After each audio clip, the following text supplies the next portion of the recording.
High and again back to my mini blog. তো আমার তো খাওয়া দাওয়া শেষই হচ্ছে না, তো সেদিন আবার পেয়ে গেছিলাম একটা বার্থডে ইনভিটেশন। তো গিয়ে এই যে বার্থডে গার্লকে দেখতে পাচ্ছ, এখনও ঠিক বুঝতে পারছো না আই থিঙ্ক। তো এই যে ডেকোরেশনটা প্রথমে দেখে নাও, ভীষণ সুন্দর সাজিয়েছিল। তারপর এই যে কাকিমণিরা সব একে একে আশীর্বাদ করছিল, তো আমরা এখানে সব দাঁড়িয়েছিলাম, কারণ ভেতরে এতটাই ভিড়, জাস্ট দেখো তোমরাই দেখো, এতটা ভিড়ের মধ্যে আর ইচ্ছে হচ্ছিল না গরমের মধ্যে ঢুকি। তো বাইরেই দাঁড়িয়েছিলাম আর মারাও এখানেই দাঁড়িয়েছিল। তারপর এই যে এখন বার্থডে গার্ল কেক কাটবে, এই যে আমি এখানে দাঁড়িয়ে দাঁড়িয়ে ওকে চিয়ার্স করছিলাম।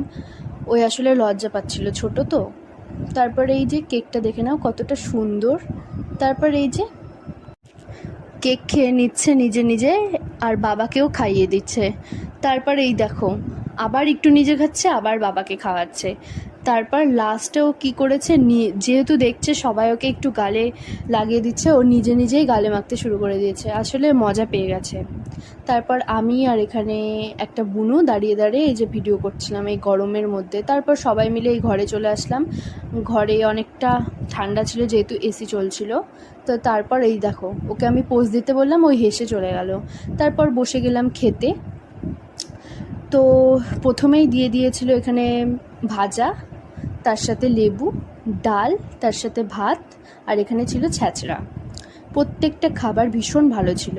আর এখানে দিয়ে দিয়েছিল চিকেন, মাছও ছিল তো আর নিইনি। তারপর দিয়ে দিল চাটনি মিষ্টি। তো কেমন লাগলো ভিডিওটা অবশ্যই জানিও। ওকে বা।